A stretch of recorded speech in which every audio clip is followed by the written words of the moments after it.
Hi, my name is Shireen Douglas, and I would like to welcome you to this episode of Power Stories. Now sit back, enjoy, and be prepared to be inspired.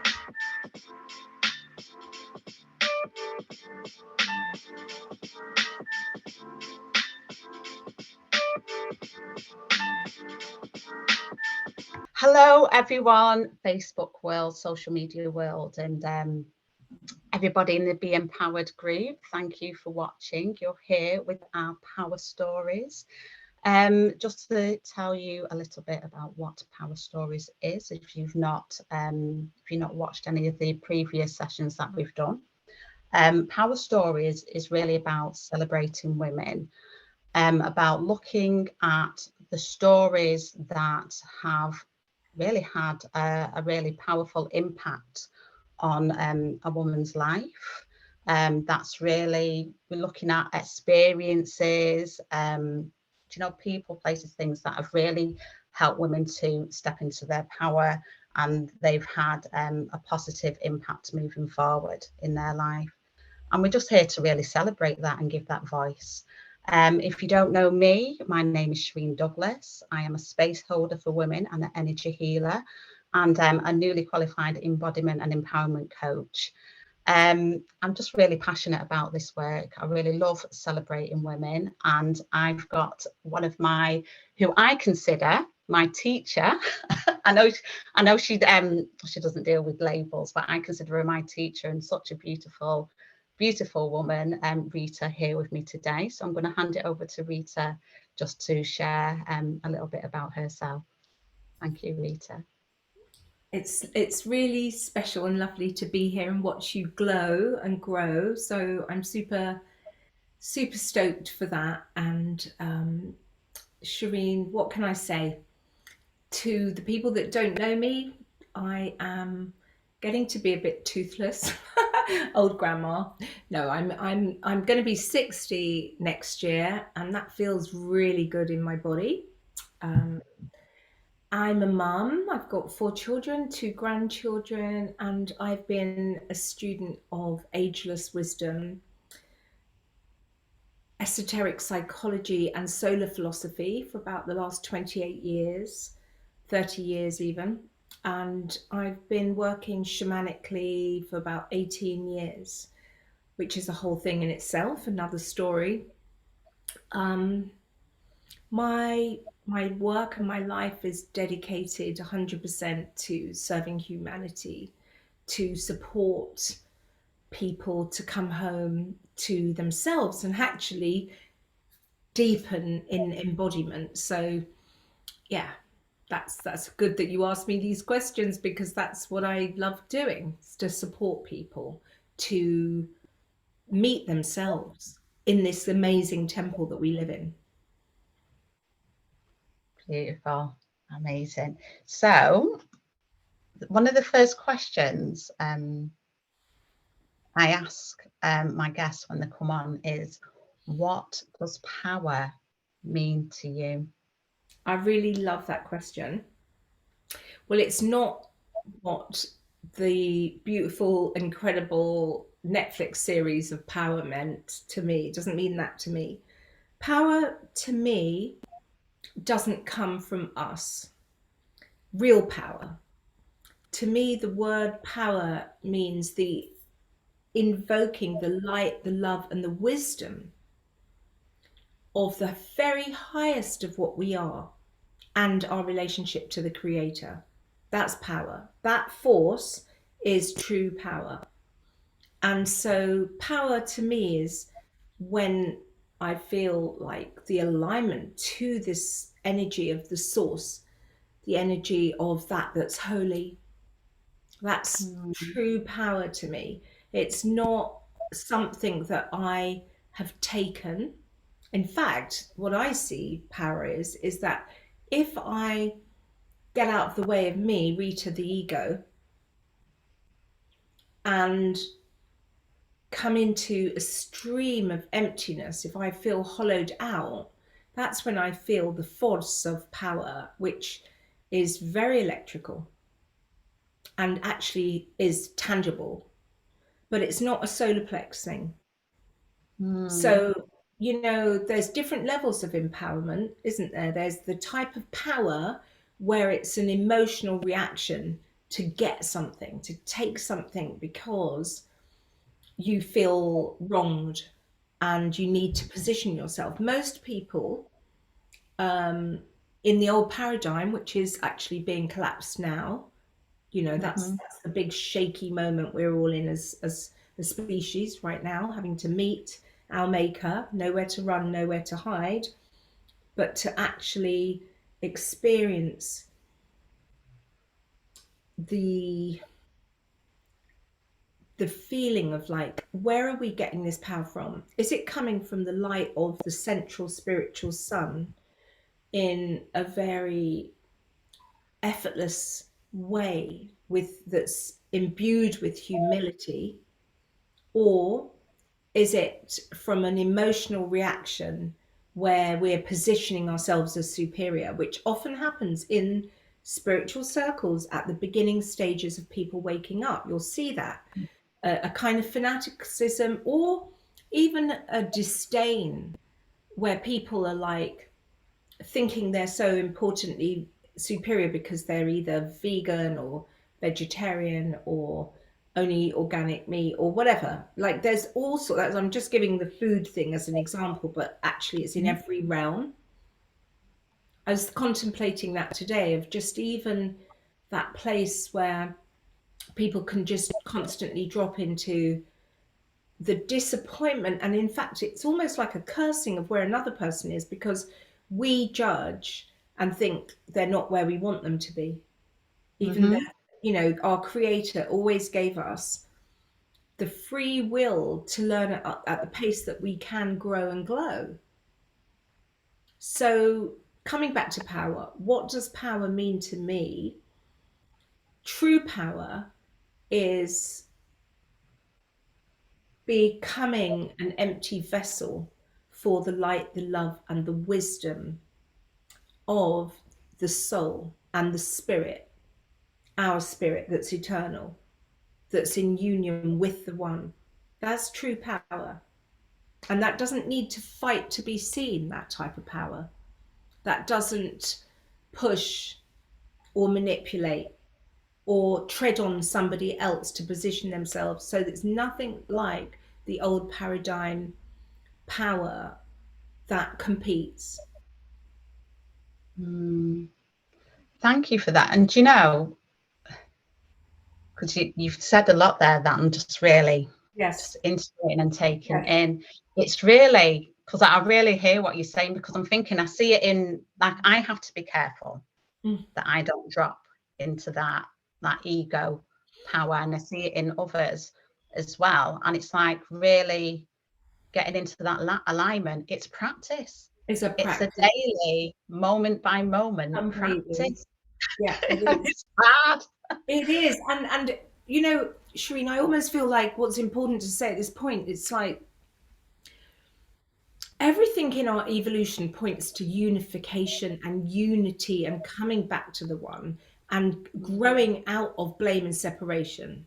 Everything in our spiritual evolution. And so I do understand why at a certain stage, like the kind of teenage level internally, even if you're 40, part of us that needs to separate itself from the mother, the father, to find its own identity. That's a normal stage of evolution. But that place of women being empowered because they've subconsciously given their power away, that's a subject in itself, isn't it? I could talk a lot about that. But what I want to draw a bit of light to is how important it is as women that are on the path of becoming empowered, that we don't separate from the brothers or think we're superior, because we give birth to the sons that become the men. Absolutely. And collectively we have to take that responsibility.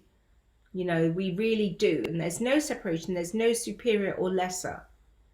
But something has happened, and we have, as women, just come through a cycle only in the last 100 years or so that a woman wasn't just her worth of her dowry. You know, we have just come through a time where women were basically the possession of their mother and father to be bought and sold. Yeah. So it's not surprising that there is an emotional reaction to reclaim one's own authority. At the same time, it's really important that we don't make the masculine wrong on any level. Yeah, thank you for saying that. Thank you. Because I do think that's important, and that is something that I have kept in mind while coming into my own sovereignty. It's just like still being open and loving and compassionate to the masculine Yes. as well. So thank you. So just to let some of the people know who's watching, what I generally do is if you've got any questions, I'll take them at the end and we can have a talk about it then, just in case you wanted to ask any. So my second question for you, Rita, is so when you feel, and I think you've said, but just to reaffirm that for the people that might have missed it, when you feel in your power, like how does that feel in your body? Like how does that show up for you? Okay, thank you. Because for me, it is super tangible. When I feel empowered, it's when I feel clear in integrity, when I feel a sense of purity and humility that opens me to the grace of experiencing absolute divinity, which then feels electrical because the energy current of the soul is electric fire. And so it just moves me into this spacious liberation, no mind, no, not thinking, not planning, emptiness. And that then helps me to be moved into what I would consider like the right activity in that moment. So it's like my mind is out the way. So I'm not in the planning, manipulating, thinking, and moving things on left brain. It's like in this level of grace, I just have the sense of knowing what needs to be done in that very moment. And that is such a liberation because it means that I'm not carrying the burden. In fact, when I drop out of that place, like I did today, as it happens, it's not like I'm in it all the time. Today I was like feeling I've got a big retreat at the weekend, interviewing loads of people to just make sure that they're really in the right place to come and do transformational work, and just feeling like, oh gosh, I've got loads of admin things that I've got to fit in. And then it was like when my mind comes in to try to do, that's when I go into either martyrdom or a subtle subconscious resentment, or places where I'm in that efforting old paradigm pattern that can't feel the grace of just being out the way and not doing anything. So for me, power is really, when it's expressed through the body, is like I'm so out of the way of myself. I realize that I'm nothing. And then everything goes into a synchronistic flow that's exquisite and graceful. You're just like bliss. But it's easy to not be in that, isn't it? Especially when you've got young children, Sharina, looking at you thinking like, Mom! And being all ungrateful and, you know, all of that. It's a different it is. But then that's the beautiful gift, is that they're helping to polish us to become into a degree of mastery. So we have that kind of Groundhog Day repeat situation to see, are we going to react emotionally, or can we hold this and just be present back? Yeah. And you know, when that happens, it's such a beautiful feeling that you're able to, you know, like really hold that alignment and just get out the way. Like, it's not, I'll be honest, it's not often, because I've Because got it 3 takes practice. Yeah. it does, but when it happens, and it's like one of the things that I keep hearing as well about this embodiment of power, is just this spaciousness that happens in the body, that just allows the energy just to flow through. So yeah, again, thank you for reaffirming that and saying that, because it is challenging, because it, like I said, it's a practice, but when it happens, it's such a precious moment. It's such it's so impactful. So thank you. My pleasure. So now we're going to go into your power story. So what would you like to share with us today? I think I'd like to do probably 2 layers of it. And just, sorry, I'm just going to go back to your last question, because there feels like something else I must add, which is that each of us have been gifted from the Creator a solar angel, a solar guide that is with us until we have anchored our own presence, the presence of the angelic aspect of ourselves in our body. And that presence is power. That regenerates our body physically, and it gives us access to the tree of life that sits within us, that is the all-knowing, but not in a superior way of knowing, in an embodied way of emptiness in knowing, not an assumption that clamps down and blocks another person by thinking it knows. It's very different. It's like a telepathic knowing. So I just wanted to mention that.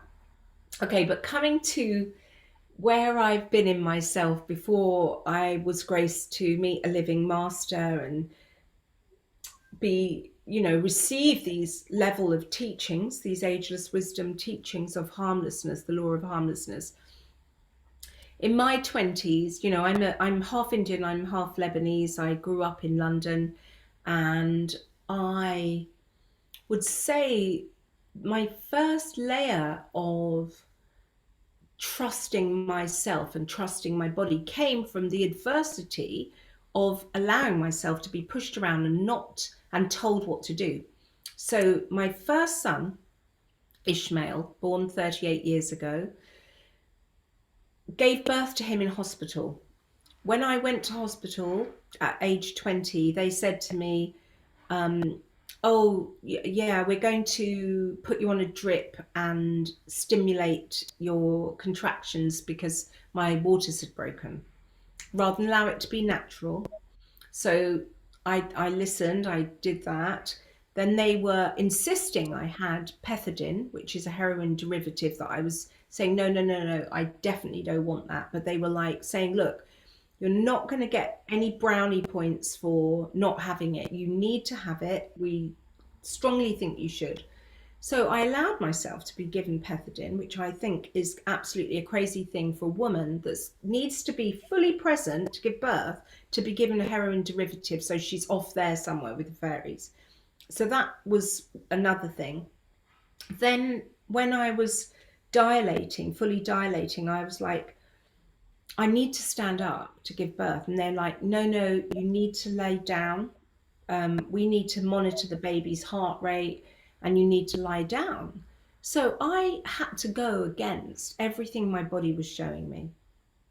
And that was really strong for me, because I am a yogini from previous lifetimes. Categorically, I know that. And anyway, but why it turned from an adversity to a strength was, for my second son, which I had when I was about 27, I got clear, I don't want to have a baby in hospital. I would like to have a water birth, and I'd like to have one at home. Now, both my doctor and my homeopathic doctor would not give their blessing for this. But luckily in London, they had something called Domino Scheme, and I had a beautiful African midwife, and she said, yes, daughter, I will help you, you know, like this. And she basically said, I'll come to your home. I've not been present at a water birth, but I'm going to support this. We're very keen to learn about them. It makes a lot of sense. So she came to my home, and there ended up being loads of women actually, because they wanted to learn. And I had a couple of friends, and I'm there. And then the midwife said to me, Rita, you're fully dilated. Push. Now is the time to push. And this was the point of power, when I trusted my body. Because in that moment, I said, no, I'm not ready to push. I think I'm going to know exactly when I need to push. And maybe about 5 minutes later, 6 minutes later, I felt this cog turn right down inside me. And I smelt a smell, like a primal smell. And that was when I knew my baby's ready to come. And I effortlessly pushed him out in 2 pushes. Oh. And that is everything really in that story, is about listening to your own body, your own wisdom, and not being pushed around from this outer authority, having your own divine connection, because your body is a temple. Our bodies are designed so magnificently with 1,000 points of light, our meridian system, our 7 major chakras, 21 minor chakras. This is a temple that gets more incredible lifetime upon lifetime from our selfless service, our offerings, our mantras, and our good deeds, words, and actions. So that was one major story that was really a deepening. And another one, interesting because that was birth. The next one was at the passing of my beautiful, beloved tantric partner. At the time, my daughter had just been born. She was 5 months old. I was basically, my partner had a road traffic accident where he went through the windscreen of his van and landed on his head 30 feet later. And the whole of the journey was an empowerment to me, the whole thing. As in, just in that moment that the accident happened, I began crying. I was with my sister, and I was just like saying, oh my God, I feel like I'm in some sort of acid trip. What's the matter with me? I need to go and meditate. I went and laid down. I went into a meditation. And in that moment, I saw Jeremy looking very, very tired, very exhausted. And then I felt this big crash on my head. And then I fell asleep. But when I woke up, I couldn't seem to contact him. I was like, where are you? He was meant to be meeting me. So then I went to where we were doing a trade show. And to cut long story short, it was like a very translucent, lucid moment between the worlds. And everything just told me his van had had an accident, to the point when I went to go and get my phone out of the car, and my daughter, she was in the car because blah, blah, blah, whole story. There's this man, it's like saying, oh, please, can you let me in? It was a show at Olympia. And the gentleman was saying, please, I've just been stuck on the 303 for 5 hours. And I said, could you just tell me about it? Was there an accident? He said, yes. And I said, did it involve a man in a white van? He said, yes. And I said, what happened to him? And he said, he was airlifted to hospital. So now when I got back to the office of the people doing the show, who had sent me to go and get my phone and my daughter, and that they were going to help me, they had already called the AA. And so the police were there, and they told me, yes, this has happened, and he's alive. It's touch and go, but you need to get here as soon as possible. Anyway, so that was, that was in Salisbury, and I was now in Olympia. So, and I hadn't slept all night the night before, practically. I think I'd had maybe 40 minutes sleep. I'm a breastfeeding mum, 4th child. I'm 39. I was tired. And so they drove me to my parents' house, because my parents lived in London, the people who ran this show. And I asked my parents to come in the car with me, knowing that my mum doesn't have the emotional stability to drive in this sort of circumstances, in the dark, in the fog, in this way. Like, she's very Arabic Lebanese. And anyway, so I had to drive, but I wanted them to be there to hold my daughter and just be supporting in that way. And on the way, what was very precious to me was just understanding that telepathically the policeman had told me he was going to die. So I kind of knew that, but at the same time, I now realized, just the same as at birth, you can't go in with your agenda, your story, and your projection onto the baby that's being born.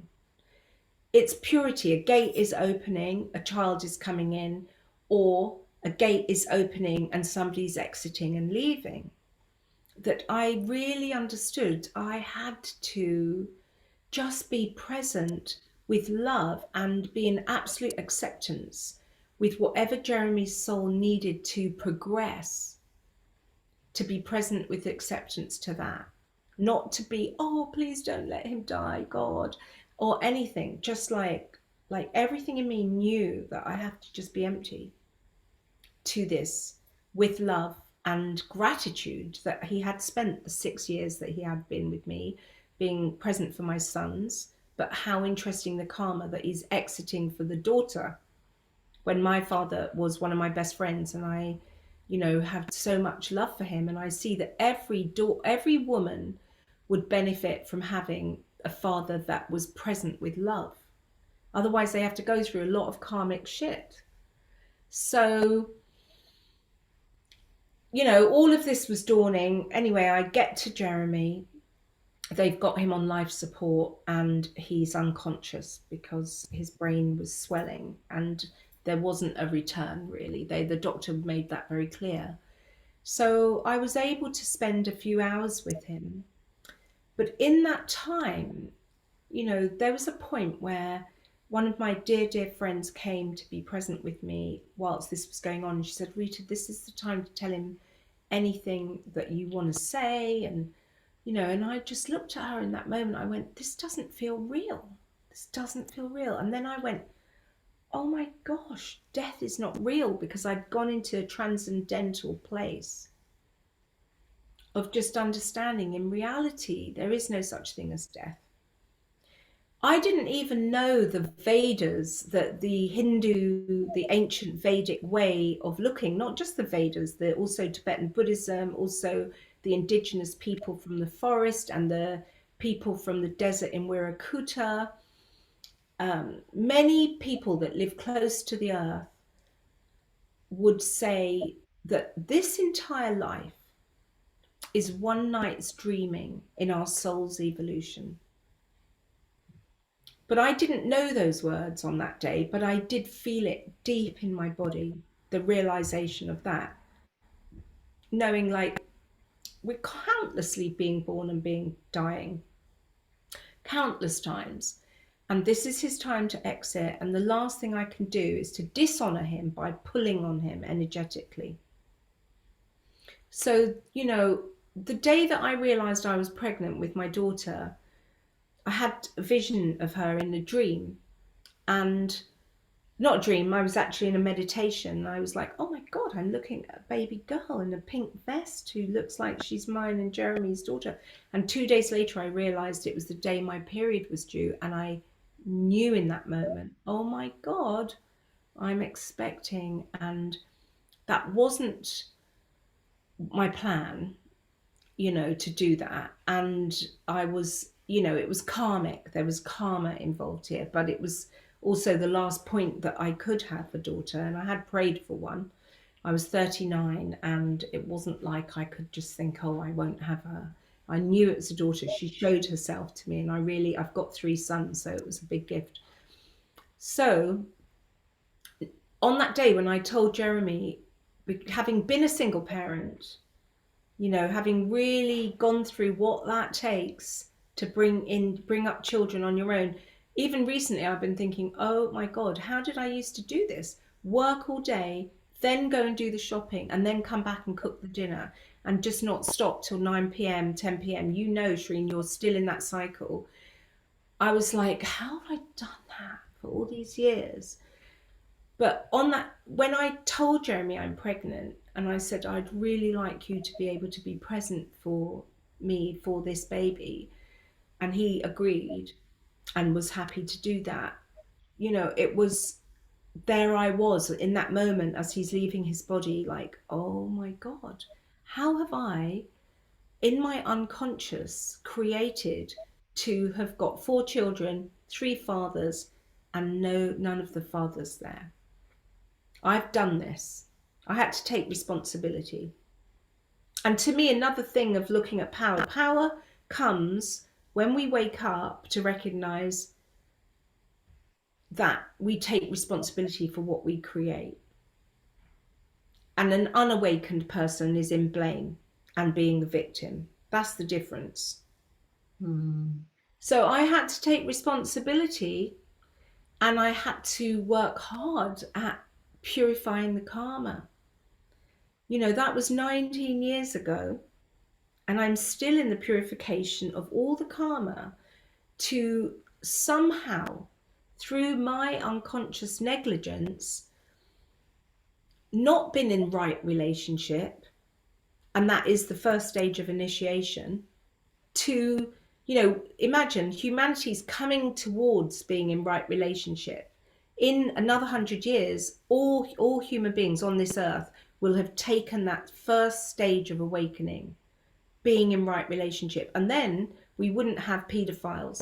Then we wouldn't have misuse of sexual energy. And people would consciously conceive and bring in children absolutely consciously, so that they can put an auric egg around that child, so the child can be whole and wake up by the time they're 21 years old. Instead, right now, what have we got? We've got a lot of mental health problems and people all over the place, because we had a sexual revolution in the 60s. I'm the first wave of that. I was born in 63. So that meant I thought I could just have children out of wedlock. And I'm not beating myself up, don't get me wrong. I'm grateful for the whole entire experience. And I trust that what my children have gone through in terms of not having presence of the masculine has been what they needed to grow, but it's not the highest reality. And it causes a lot of inner suffering when the father is not present for the children. So I've had to work inwardly, massively, to help to seal the doors inside myself, so that my children don't pass on patterns of addiction and all of their pain into what will be their children and my grandchildren. It's a whole process to turn back the tide of our unconsciousness as a race and our individual unconsciousness. So it's huge, really, but that's part of my story. It's a big story, like anybody else's story. But I hope it's valuable to summarize it to say it's all about listening to your body. Absolutely. I just want to take just a minute, because there's so many aspects of that story that I can relate to, and I know so many others can too. Being a mother, the birthing story, losing people. Yeah. So, and I know there's quite a few people that are watching this now. We've definitely got some medicine from this. Thank you. So I guess I did have a question.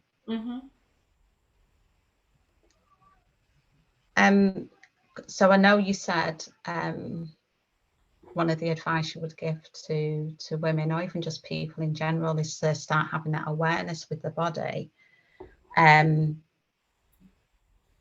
Is there any more advice you can give? Because it's like, if you're new to this journey, you know, we tend to have a lot of attachments, and a lot of stuff. So it's like, I know, like going to the pregnancy story, I know for me, like I ended up with postnatal depression because, like, I had the awareness for my body, especially with my girls.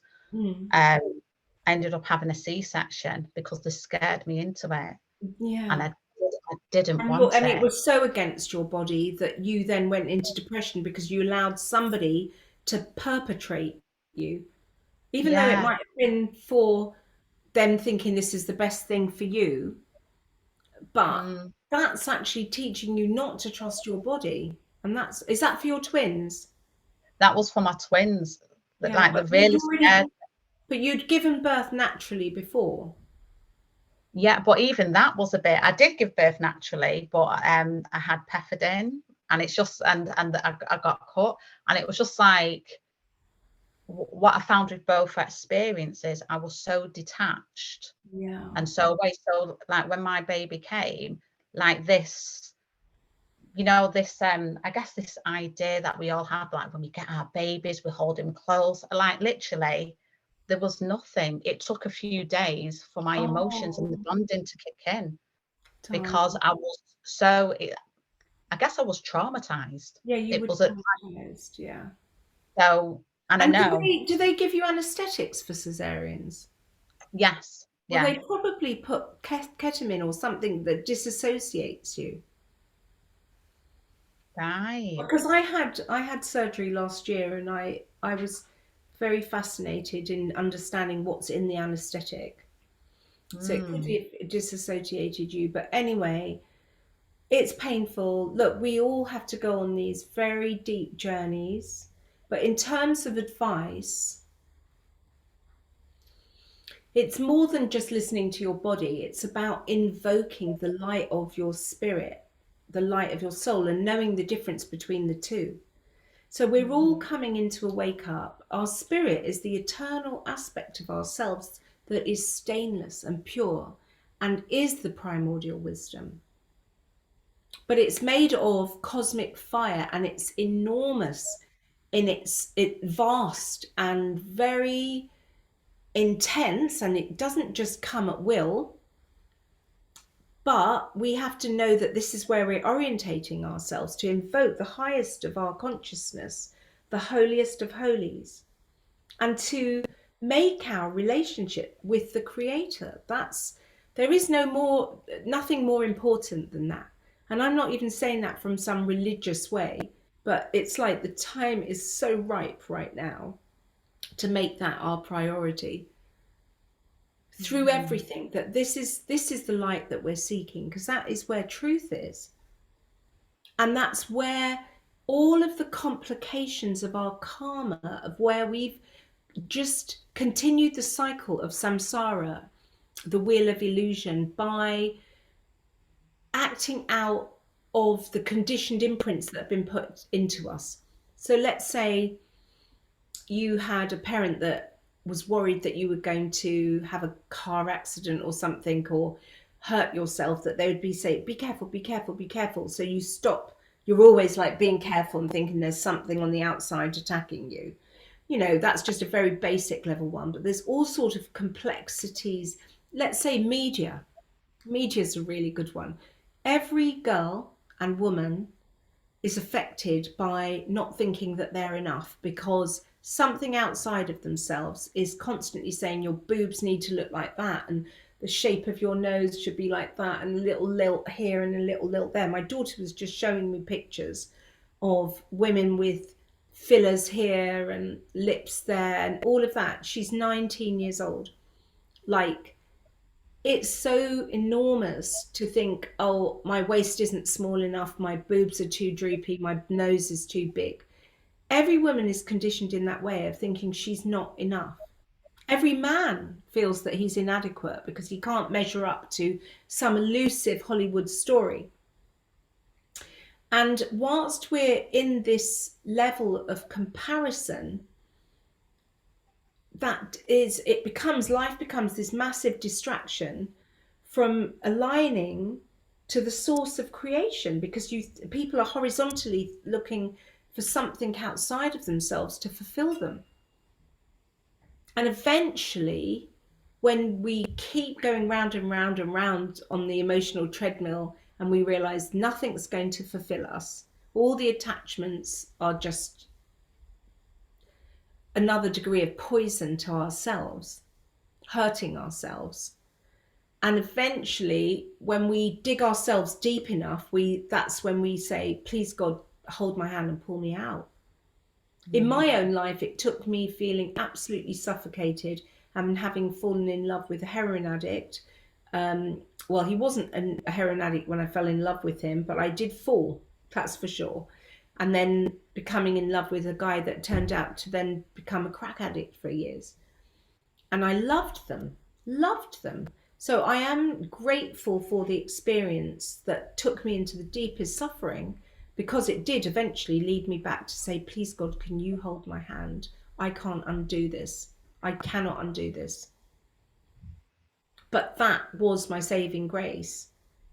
And that's everybody's saving grace, to yearn strongly to be at one with the Creator, because then once we're at one with the Creator, we can become at one with everything, including the way that the clouds are making love to the earth, and the way that the breeze is blowing through the trees and caressing ourselves. Life becomes absolutely amazing when you come into union with yourself.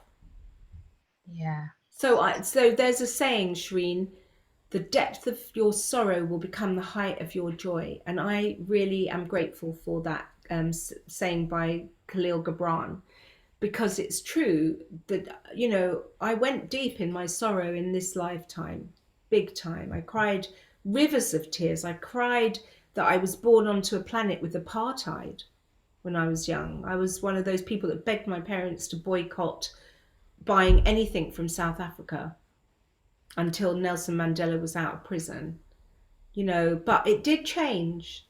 And I do see there to be a divine plan that's unfolding, however uncomfortable this is right now. There is a divine plan that's unfolding, and this is the time of us all waking up on this earth. And so something beautiful is unfolding. Yeah, no, I really feel that. What I want to ask you, and this has been my personal journey as well, and I know I see this struggle happening in others. It's like this relationship with the Creator. Yeah. For me, like I have that now, but it was so hard because I didn't trust and I didn't have faith, and I wasn't necessarily religious.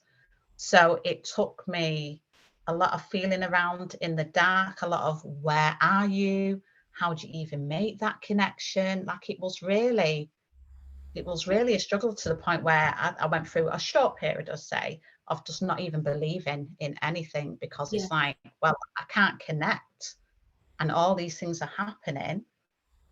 Where are you? So like, have you got any like supporting words for those that are in that space right now, in that struggle where they haven't got no faith or no trust in the Creator because they feel like they can't connect? Yeah, that's a really important, good question.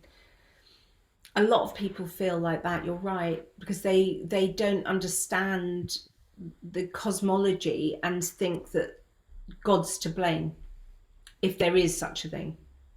You know, like, how could he let one person have a life of a princess and another person the life of somebody that's been born without legs and arms? You know, like, I understand exactly your question.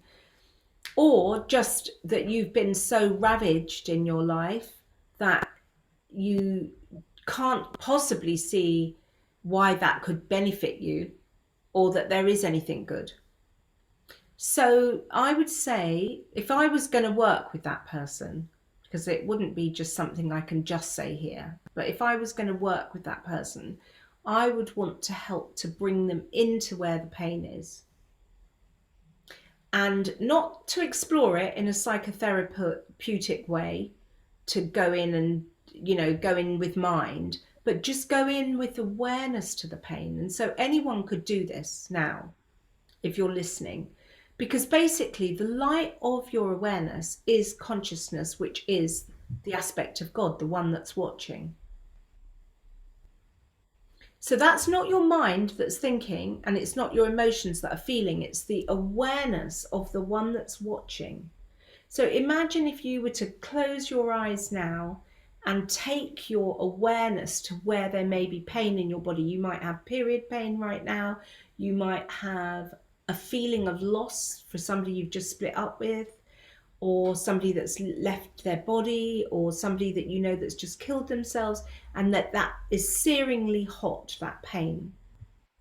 But when you bring the awareness down into that pain, the pain loosens and dissolves to the extent that you really hold the awareness into it. That's God consciousness, the awareness going into it. So if I was working with somebody, I would get them to be journeying consciously into their body to create the spaciousness, and to start to trust that feeling of feeling that light. So let's say anybody watching this now, just take a moment to bring your awareness down to the base of your spine, 4 fingertips below where your base of spine meets your seat, and then put it 4 fingertips below that, like approximately 4 centimeters. There's a vortex there. So once you bring awareness and concentrate your energy here, you start to feel almost like an electrical energy pulsing. For some of us, if you're very sensitive, it will shoot right up to the brow, and you start to feel spaciousness in your head. Can you feel that now, Shireen? Yeah, I can actually, and as you said, it shoot up to your head. I felt it. There you go. Because there's a very strong relationship between the base of your spine and your brow center and your crown chakra. And so the base of the spine is where you're meeting the earth. Now, the earth's energy is harmony, but humanity's has to go through conflict to get to the harmony.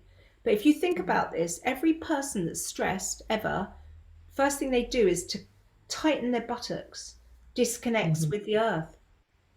So we are disconnected from the earth in our stress of attempting to achieve a dream that's been implanted into our consciousness that's not necessarily good.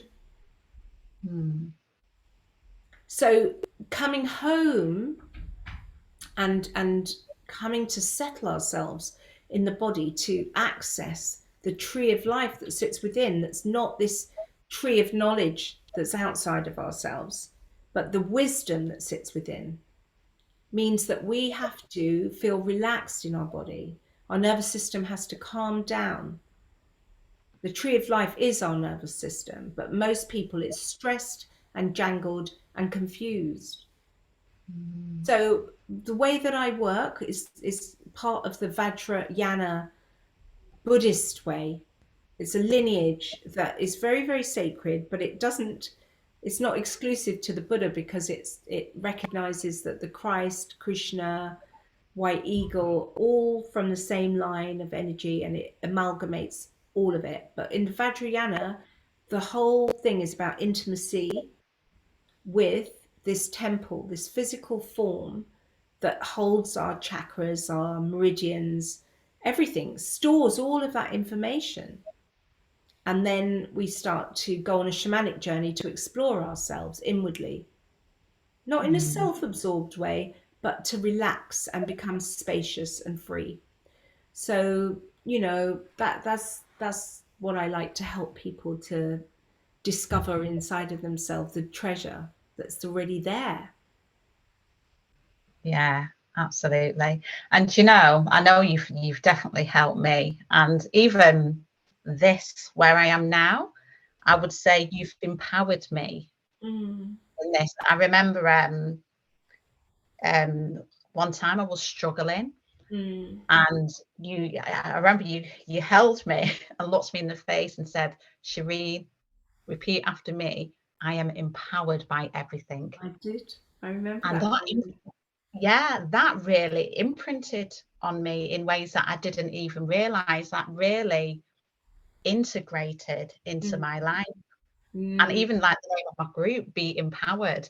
Yeah. Like anytime I was facing any sort of disempowerment, because I'm a person, it still happens every so often, but not so often now, where I could get easily overwhelmed. Like I stopped that, because I thought, no, that's a choice. I am empowered by everything. Rita said, Yes, it's true.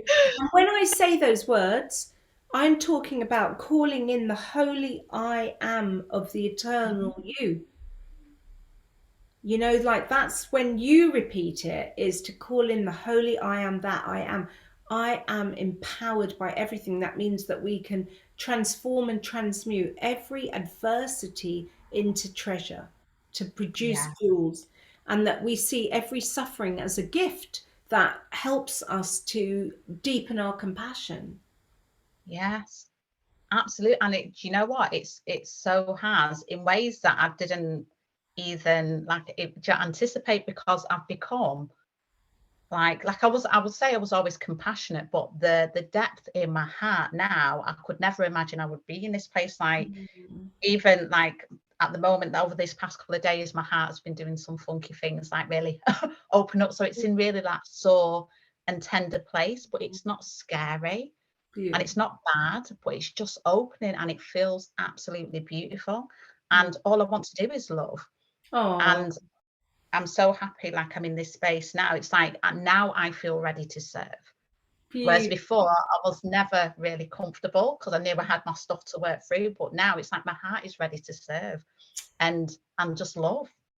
So thank you for that. Oh, I can't take credit for anything, but I'm so grateful and happy to feel where you are and that you're shining bright. And that love and that light comes from the one, and Yeah, you're opening yourself to receive it. It's interesting, Shireen, because this last few days, well, I've just come back from Sri Lanka and I'm just noticing the theme of, you know, I have men and women that come to my retreats, but just recently this theme arose where I was feeling how many women distrust love mm, and distrust the goodness of love that comes around them, of where if a man is really, really loving, that they will think it can't be true and that they sort of push away from it. And how strong in the subconscious aspect of ourselves that we would be more attracted to somebody that hurts us, that's not present and can't say, oh my God, you blow me away, I love you, I adore you.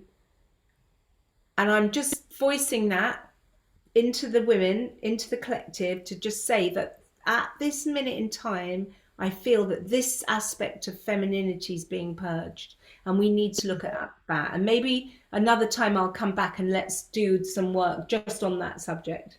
yeah, absolutely. I'm so happy you said that, because that's something that I've called out myself. It's like there's all these beautiful women saying like, I desire this, I desire that, but I'm like, but are you receptive Yes. to those things that you say you desire? Because they come around and then they're like, oh, like they can't receive it. Yeah.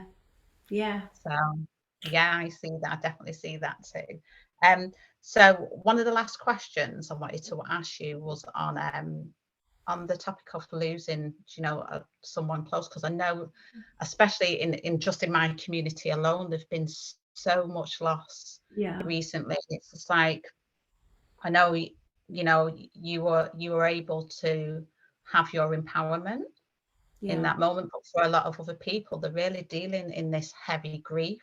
Yeah. And it's like the way I understand grief for me, or the way I look at it, is this like almost like this: where do I send this love to? Because we used to send in Oh, this love yes.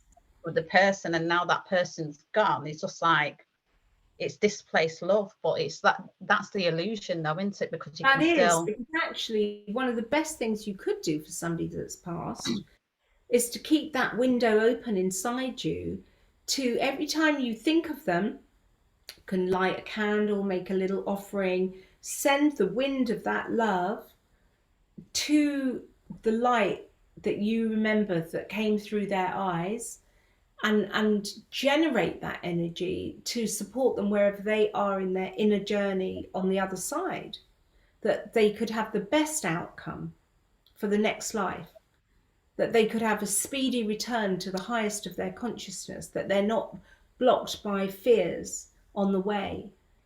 mm, Because there have been a lot of people with uncomfortable deaths, you know, that weren't peaceful and in their sleep and at the right time. That, you know, that's karma. So actually, on my online training, on my Ageless Wisdom 12 months course, I am actually currently filming the whole of month 9 is all about understanding how to support people passing over, how to support people when they've gone over, and also how to prepare for the day that you take your last breath in this body. Wow. That's something we all need to contemplate and not think it's never going to happen. It's amazing how many older people never want to have the conversation, and how in the West we've been death has become so clinical, like quickly put a bag over the person, put them in the fridge. Like I was saying to my kids the other day that categorically I don't want my body to be moved for 3.5 to 4 days so that I can withdraw my consciousness in absolute stillness to attain rainbow body and all the development that a yogini would do. I'm not talking about physical yoga, but inner yogas.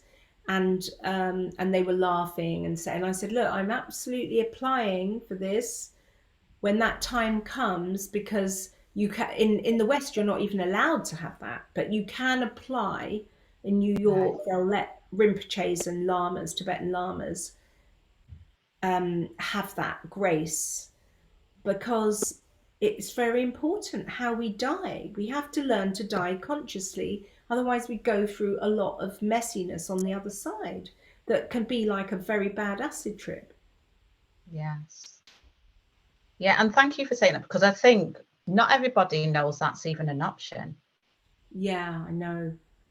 Because I know that I didn't, like, you were the first person that I heard even say that. I'm thinking, oh, because it's like I know we can talk about the birth, even though I didn't have a great birth, but the concept, it's just like, it is very clinical. It's just like, Yeah, when you're dead, you're dead. It's just like, that's it. But the idea, even now, because next month I'm going to be 40, still young. oh my God, I think you're about 26 still. I didn't realize, but you look absolutely gorgeous, by the way.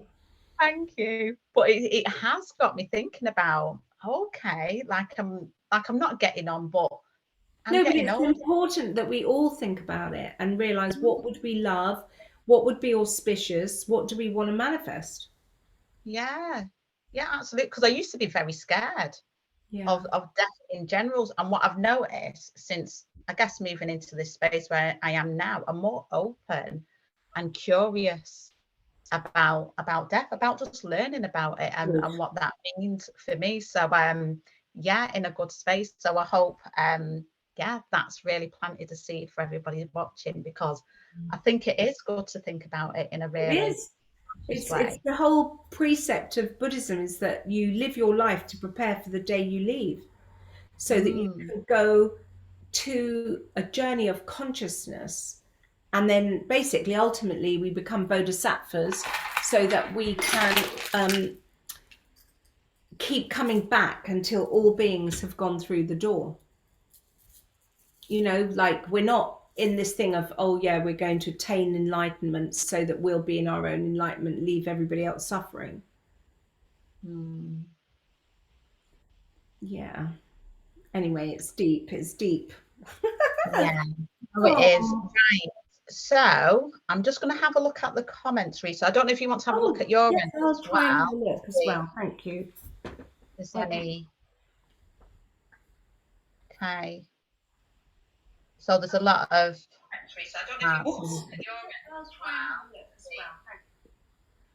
Oh, well, that was loud and probably echoing. I don't know how to turn it off. I'll try and have a look as well. Thank you.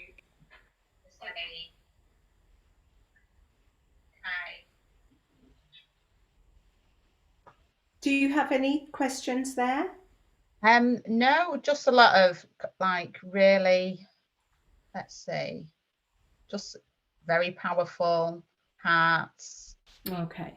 Yeah, everyone loving the conversation. Oh. Okay, so just before we end this live, what I would like to do is just give you space to talk about your own sacred offerings. what it is that you do, where people can find you if they want to connect with you, and all that lovely stuff.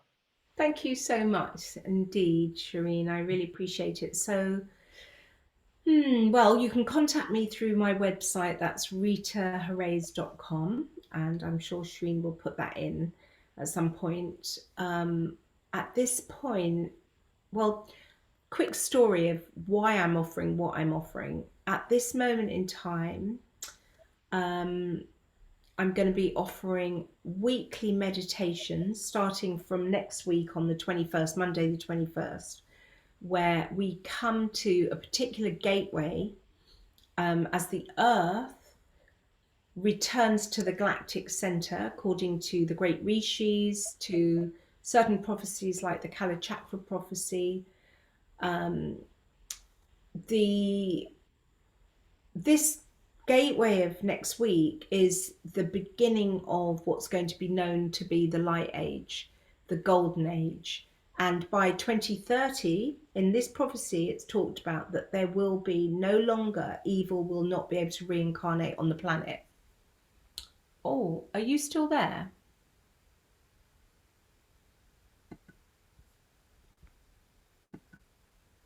Shireen?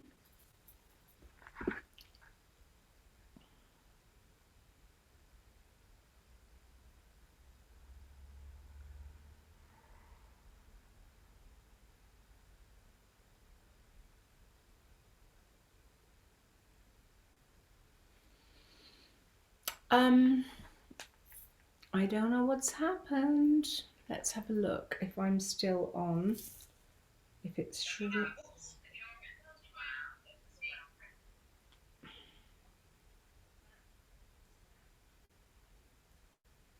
Shireen? I don't know what's happened here. Do you think you can, if I'm still live on Facebook, please could you send a heart or something so I can just see if people are still there? You can. Okay. All right. Well, I'll just finish what I'm going to say. Thank you, Alexia. Okay. I'm sorry it's kicked you out. Shireen, shall I carry on? I can see your comments. Let me know if you think I should just quickly finish what I was saying. Yeah? Okay. Okay, so to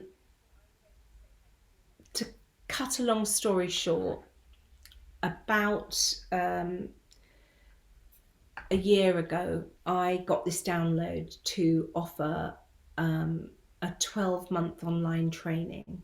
So if you go onto my website, you'll see all about that. But that's about how to shamanically strengthen your muscles, align to the highest of you, and to understand the basis of ageless wisdom, esoteric psychology, solar philosophy.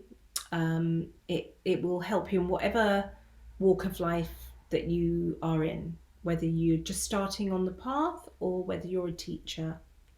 You can get that on ritahraiz.com. And also I am, because of the urgency of this moment where so many people are horrified that we could be facing World War III, nuclear war, and I feel like the most important thing that we can do is to feel inner peace so that brings together the collective change, and to unify telepathically, calling in the light of the Christ, calling in the highest of high, holiest of holies. So I'm going to be doing these free weekly online meditations. So please join me on Zoom for those. And then every now and again, hopefully every 2 months, I'll be doing a day online workshop. The next one is going to be around the journey into the heart. So please, welcome to study with me. I am not here presenting myself as some guru or anything like that. I'm a sister and a student on the path, and I thank you very, very much for joining me. Thank you so much for your presence. Thank you for being here. Rita, you're like a spiritual mother to me. Honestly, I love you so much. And I really, really appreciate you showing up here for me today. Thank you. And thank you for your medicine, because it's always so healing. Thank you, and thank you for your teachings. Thank you. Okay. So happy to see you glow and looking so gorgeous.